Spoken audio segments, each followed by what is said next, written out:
Leia Healthcare. It's good to live. Proud sponsor of the Real Health podcast with Carl Henry.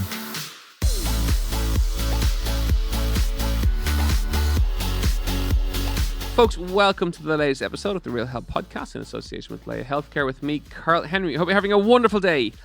This is one of those shows that we do every now and again where we bring a surprise guest into our studio and we have a chat. And basically just shoot the breeze and we touch on health and lots of other things that you can learn from as well. On this week's show, I'm absolutely delighted to be joined and honoured because she drove all the way up from Clare just to chat to us, and she's driving all the way home afterwards just to chat to us here in the podcast. So I'm especially delighted to be joined by Aoibhín Garrihy, former Fair City actress, former Dancing with the Stars finalist, entrepreneur, businesswoman, mum of one.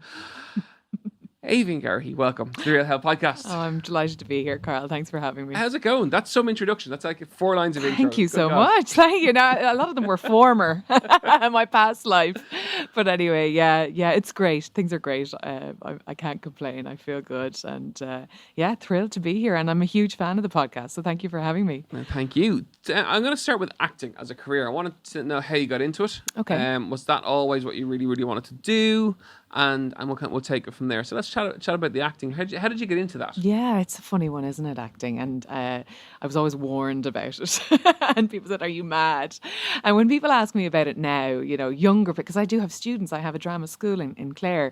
And, I have students who are very much bitten by the bug. And it is a bug, I think. And when they ask me, should I go into this? Should I consider it as a career move? I always say, do it if you can't live without it. But if you think you can, try and avoid, or have other strings or other irons in the fire.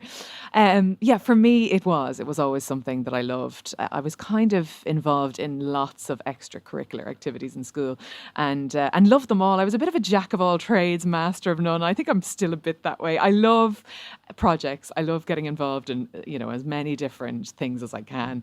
But acting was something that I really loved. And when it came to kind of deciding what I wanted to do in college, there was this course that just really, really appealed to me. It was the Bachelor in Acting Studies in Trinity. And I auditioned for it. And it was a long, kind of rigorous audition process at the time. There were a very limited number of places. There were 12 in my course. And it was kind of one of those really sought after courses in Ireland for actor training. And I got my place, and I got it before I even sat my leaving cert. So I thought, what's the point? What's the point in even sitting this?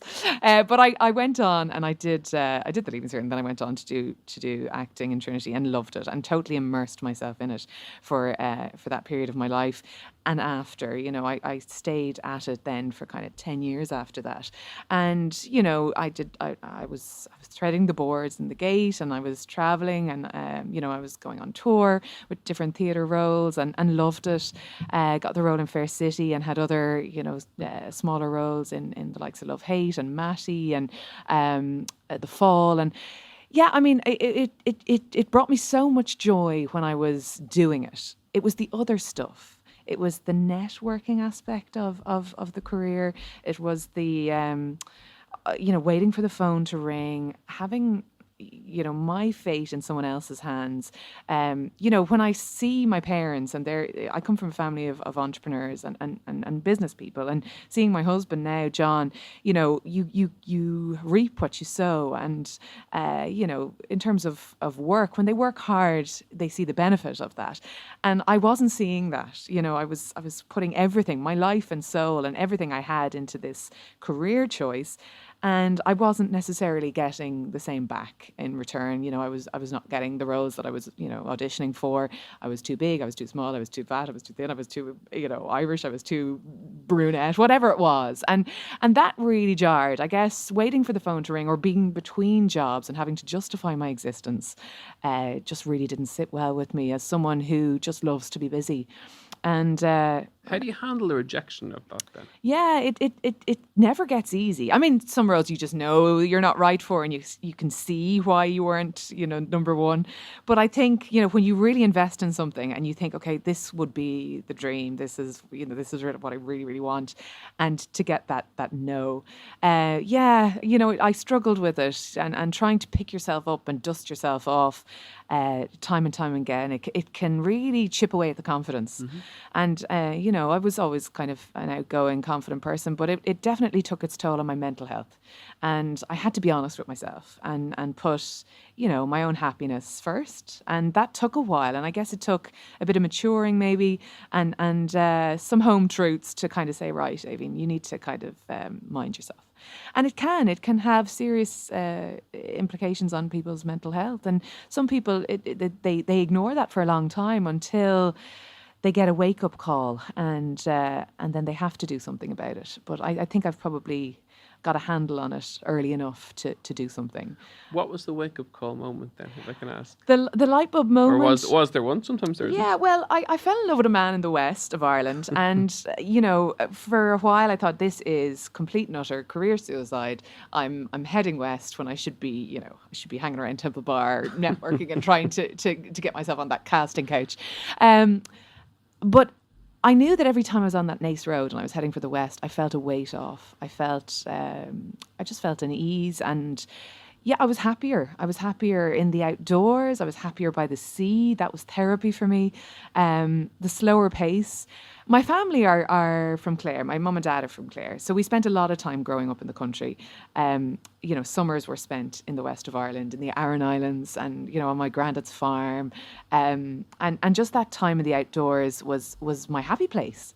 And I suppose it brought me back to that and away from the stress of trying to kind of figure out this career path that I had chosen. And so, eventually I just said, right, if this is making me happier, I need to buy into it and invest in it and make it work for me. And it has now, and I've really found my niche and I love where I am. I love living there. It's really become home.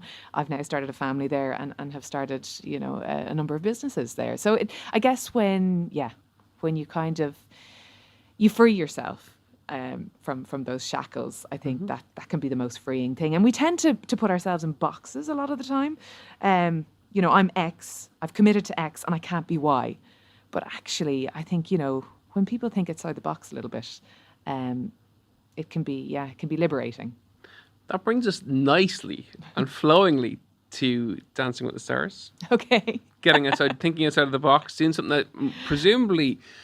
myself and my wife watch it every year, and I look at that thinking that must be the most terrifying thing ever, to go in front of the nation and dance live and all of that. Was it scary? Is it scary? The next season and we see Carl as number one contestant. Anyone who's seen me at a wedding will vehemently realise or know that I can't dance. I have two left feet and only danced at a wedding when I've got several glasses of wine inside me. How scary is it? How mad is the whole experience for us? Because you were on it for a very long time. You got right up towards the end. I was robbed, Carl. No, I was the first season, and actually people often ask me about this, and the dancing aspect of it I loved, and the performance aspect of it I loved, and actually it didn't terrify me. And it goes back to what I was saying about acting. I loved the doing of it.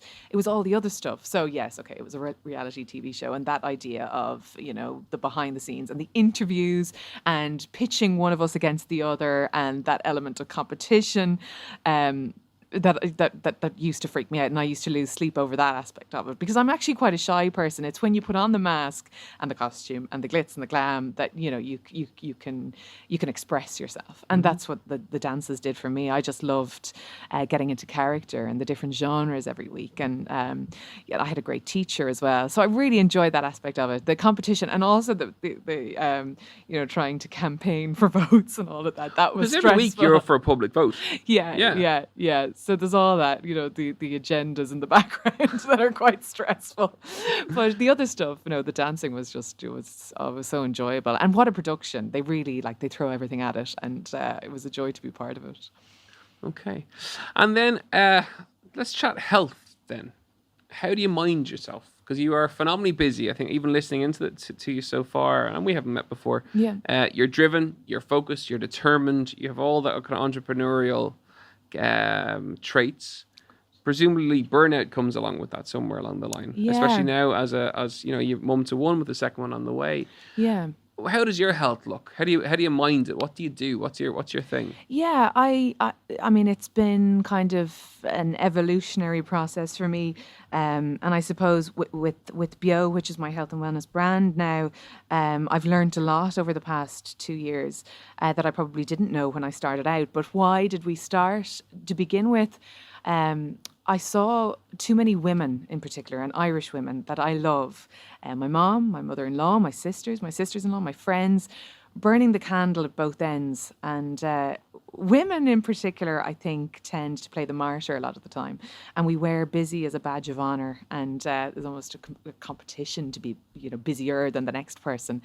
And it's only when you get a wake-up call, in terms of your mental or your physical health, that you begin to sit up and take notice, and often it can be too late. And we've had guests on our couch at Bio who have said, it only took a real shake-up, like, something as serious as an illness, and a serious illness, to get me to actually tap into this idea of self-care. And of course, self-care has become somewhat of a buzzword now, and it's very much on trend.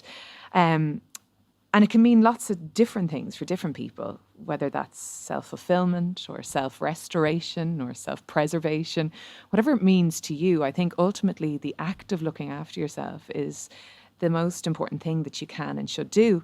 And it took me well into my 20s. I'm 32 now. It took me, my late 20s to really realise that. For me now, living in the west of Ireland, it's the sea, as I said. I go for a sea swim most weeks. I did right up until I had the night before I had Honora. I was swimming in the sea. I think, yeah, it's that feeling of weightlessness for me, and you leave all your troubles on the shore, and it's total therapy. Or time in the hills with John, my husband. Of course, he's big into it. He summited Everest back in 2017, so that's his thing, and I couldn't understand it in the beginning, and now I do. And he hasn't stopped. I thought Everest might be the end, but no, he's still climbing. He's just back from Mont Blanc. But I understand it now. I really enjoy time in the hills with him. I probably wouldn't go to the same heights that he has ventured to, but I think, just that time out in the outdoors and surrounded by nature, back to basics. The gym doesn't cut it for me, but that does. That really does. If ever anyone was trying to sell relocation to the west of Ireland, I think you're selling it better than anyone ever could. Just chatting about Everest there. You went to Everest Base Camp, didn't you? I did. Tell us about that. Yeah, it's an amazing place. It's a hostile environment, and leaving John there, and I was trekking back and leaving him there for 2 months, hoping that all would go okay. That was probably one of the hardest things I've ever had to do, and you can hear the avalanches. I spent a night there, and then we said our goodbyes, and you can hear the avalanches throughout the night, and you're wondering, what are we doing here? It feels like being on the moon, to be honest. I mean, it's a beautiful place. The Himalayas are incredible. The people are just so warm and welcoming, and it's amazing. But it's tough. The trek was tough, actually, and I suffered with altitude sickness. I went twice. The first time I got very sick. Second time, I think I was probably more prepared for it. I was very fit after Dancing with the Stars. There was only a week between the final of Dancing with the Stars and then we headed out. And so it was a mad time because John was preparing for this for 10 years. And I had just come out of the madness of Dancing with the Stars. And then all of a sudden my husband was off to do the biggest thing he's ever done. So it was a mad time, but all was fine. And he came back. How does that conversation go as a unit, as a relationship? Listen, love, I want to climb Everest. Possibly the most dangerous thing any person can ever do in the world. Or it's up there with them. It's in the top, whatever. Yeah, well, I knew, I think our first date was postponed because he was going on a climbing trip. So I knew it was always something I would have to contend with. It was part of who he was. But as I said, it took a while to kind of really come to terms with it. I think it was our honeymoon that he broke it to me that he was gonna go for it this year. I knew it was always in the background, and he had been chipping away at these big mountains, and he had been kind of building up his altitude, and he had been building up his training. But eventually he said, right, this is going to be the year. It was our honeymoon. So I mean, there was no turning back. I had tied the knot at that point. I had said I do, and that was it. So I just had to buy into it, and I'm so glad I did, because he had the most amazing experience, and still tells the tale. But dealing with that at home must have been horrific. It was mad. He's 2 months up there, a long way from home, and I suppose from your own perspective, handling that must have been quite hard. Yeah, it's the lack of communication. And I remember at the time we trekked in and we had met Yuli Steck, who was known as the Swiss machine, they called him. And, you know, that the expeditioners who John was climbing with, they were all kind of starstruck when they saw Yuli Steck. And wanted pictures with him because, you know, he was, if you're into tennis, he was the Federer or the Nadal or whatever. Mm-hmm. He was this, you know, mountaineering god. And I remember coming back home and you're waiting for news. And I hadn't been in contact with John for a week because there was no, there was no communication on the mountain. And reading a headline, I woke up one morning and just seeing the headline that Yuli Steck had passed away. And I remember that was probably my lowest point because I hadn't been in contact with John. I was thinking, here's a guy who, you know, has done it all before and, you know, is obviously, you know, an expert at this mountaineering crack. And, you know, he's no longer. And I remember thinking, well, you know, what do you do? Where do you turn? I went to the poor Clares and went in to visit Sister Bernadine, who is a lovely sister in the convent in Ennis, and you turn to your faith, and I'm not particularly religious, but I remember thinking, I don't actually know what else to do. You know, you kind of go into orbit. And she was exactly who I needed to speak to at that time. It turned out her nephew had actually climbed Mount Everest a few years previously, and she was completely rational about the whole thing. And she said, you know, John won't be foolhardy. He's not trying anything out of the ordinary. He has oxygen and he's this and that. And she just calmed me down. Yeah, but I mean, as I said, I'm not particularly, I'm spiritual, but I wouldn't go to mass every Sunday, but that was just what I needed at that particular time, you know. But anyway, apart from that, that John he had prepared for it, and I knew he had. I knew unless anything went horrifically wrong. I had met the Sherpas, and I had trekked in with them, and I'd kind of looked them in the eye, and, you know, and I'd spoken to them, and it was coming from the horse's mouth that John would be okay. And so you just try and trust, you know, the guys who have done it. And, yeah. And then you leave it in the hands of the gods, don't you? Of course. Folks, you are listening to the latest episode of the Real Health Podcast in association with Leia Healthcare with me, Carl Henry. It's one of my favourite episodes is our guest episodes where we bring in some random guests just to shoot the breeze and chat. And there's no major roadmap or plan for the session. And it's been fascinating so far. It's been lovely getting to know you. Let's chat about pressure then. I'm fascinated by people who have very big social brands and social followings, how they handle the pressure of that. I'm intrigued by it. So if a negative comment comes in, how do you deal with that so that it doesn't fester and it doesn't become something bigger? Or just, yeah, that's because the tips, and because social media has such a prevalent impact on people's days in terms of their health, in terms of their mental health. I'm intrigued by people who've got big accounts, how they handle it. What are your methods? I suppose, you know, I didn't grow up with social media. I feel very blessed not to have. You know, it was something that came to me later in life. I think my first social media account was set up for me. I was going in blind. I had no idea, you know, what I was letting myself in for. And, you know, not to have had that pressure in school and college even, gave me that time, I guess, to figure out who the hell I was. That's what really worries me, that, you know, they have access so young now, and it's a whole grey area. We could talk about this all day. Yeah. And when you start a family, no more than yourself, Carl, you know, I think it's a real worry and it's a real concern for parents. You know, what is the roadmap when it comes to social media? But yeah, I guess I developed that thick skin and through acting as well. And that, you know, that idea of picking yourself up, dusting yourself off, dealing with rejection. You know, you're not going to be everyone's cup of tea all the time. So I feel like I had that those coping mechanisms in place to begin with. Social media, I mean, it can get under your skin. Of course it can. I generally tend to take the good with the bad in very equal measure. You know, when people tell me I look great, you know, that's nice. Of course it is. But, you know, I'm not said and led by that. And I think when people, you know, have something negative to say, again, I try and take it with a pinch of salt. At times, it does have an impact. And I remember being pregnant and, you know, the mom shaming that comes with that. And that was something that caught me off guard. That was something I was quite shocked by, because all of a sudden, when you announce that you're expecting, you become almost public property. And more so than anything else I had done in the past, when it comes to relationships or it comes to career or it comes to home life, whatever. But when it comes to kids, people are very opinionated. And that's totally fine. I found, there was a real informative community online when it came to parenting, and I learnt a lot. And there's a supportive community there too. But there is also the mom shaming or the mom guilt. And all of that. So I remember reacting. It was probably hormones at the time. I climbed Carrantoul 7 months pregnant with John, who, as I said... 7 months pregnant. It was a calm day. We had done it several times before. The weather was, sunny. We took our time. It took me, 4 times the length of time that it would usually take.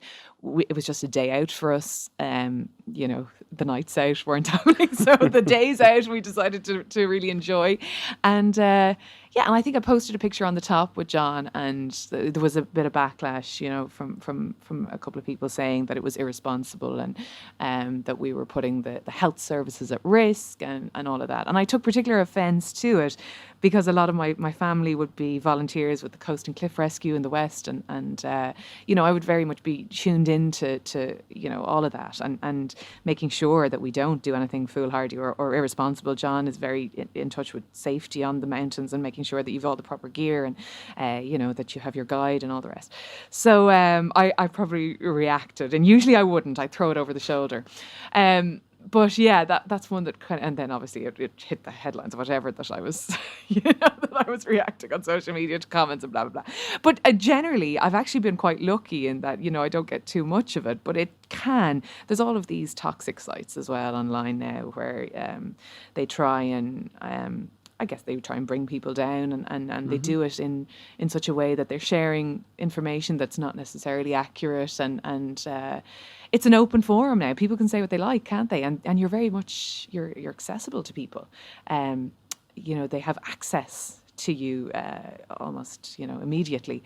And so it's hard to block out that noise, but I think you need to protect yourself. You need to kind of have those coping mechanisms in place. And I have a great support network in my family. And if anything does come to the fore, we would bounce things off. What do you think we should do about that? I think, silence is often the best policy. Just ignore, and it's great to have, I guess, sisters also in the industry that understand it. They're in an Alva would be my my support network. The WhatsApp group is almost our full-time counselling service. But it's great to have that, Health in pregnancy then. Yeah. So you're obviously incredibly healthy with your first child. To be able to even to be able to do that is a phenomenal achievement of health, which is fantastic. Have you found challenges in terms of staying healthy when being pregnant? I think, the rule of thumb is that you shouldn't do anything that you wouldn't have done, before you were. You'd know more about this, Carl, than I would. But I think, you listen to doctors' orders. And if they say, you're able to keep going with whatever you had been doing before, you keep going. I guess your own body. You need to listen to your body because it'll generally tell you how you're feeling.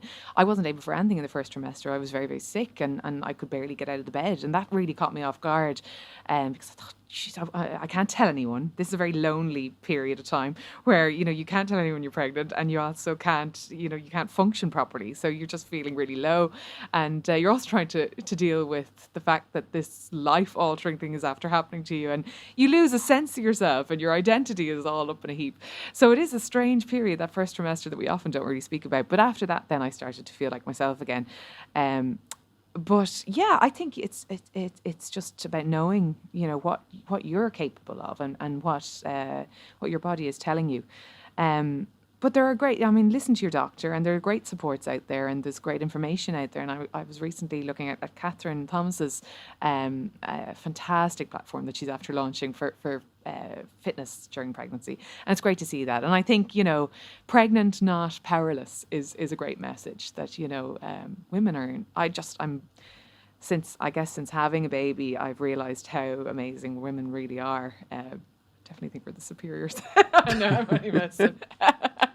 I agree with you, by the way. I'm all in agreement for that. What does the future hold then? So you strike me as somebody who has plans. lots of them for world domination in some way, shape, or form. Oh God. How does that look in terms of what's on your goal list or what's on your So I your dream mentioned board? I mentioned Bio, which is the health and wellness brand that has probably brought me more joy than any role I've ever played or any review I've ever received from any theatre credit. I suppose it's the feedback from women that we've been getting. We set out on a mission, as I said, to spread a message of self-care and love and compassion to the women of Ireland. We've since welcomed over 15,000 women after beginning 2 years ago, and we feel like we're just getting started. So for me, it's hearing from people who say it came in a time in their life when they really needed it. They were stuck in a rut.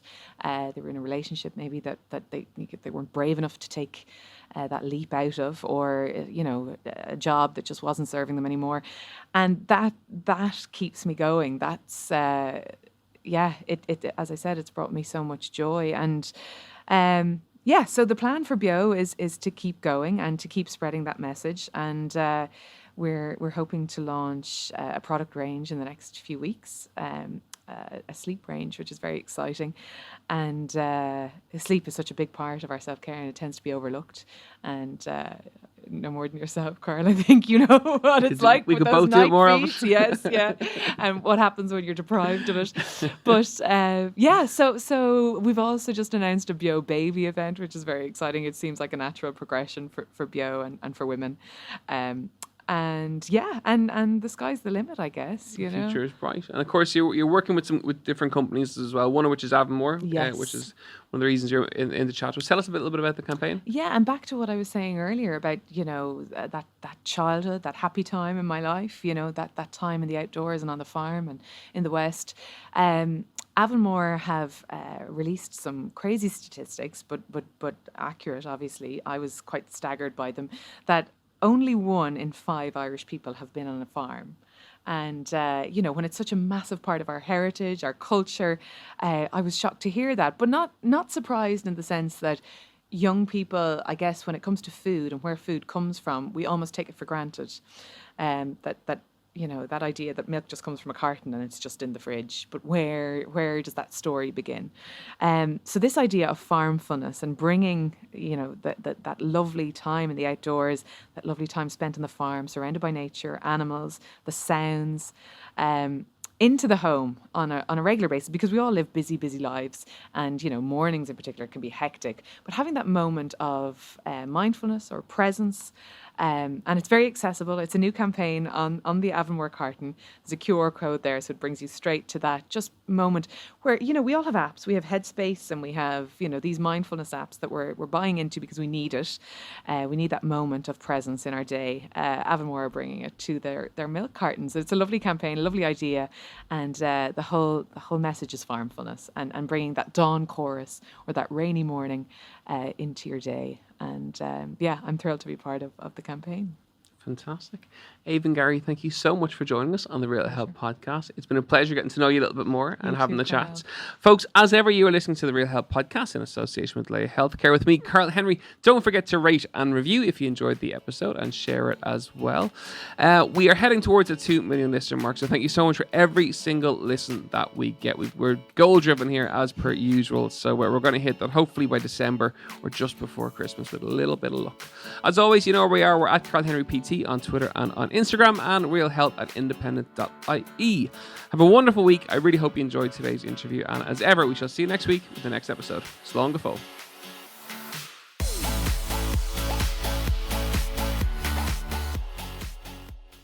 Leia Healthcare. It's good to live. Proud sponsor of the Real Health Podcast with Carl Henry.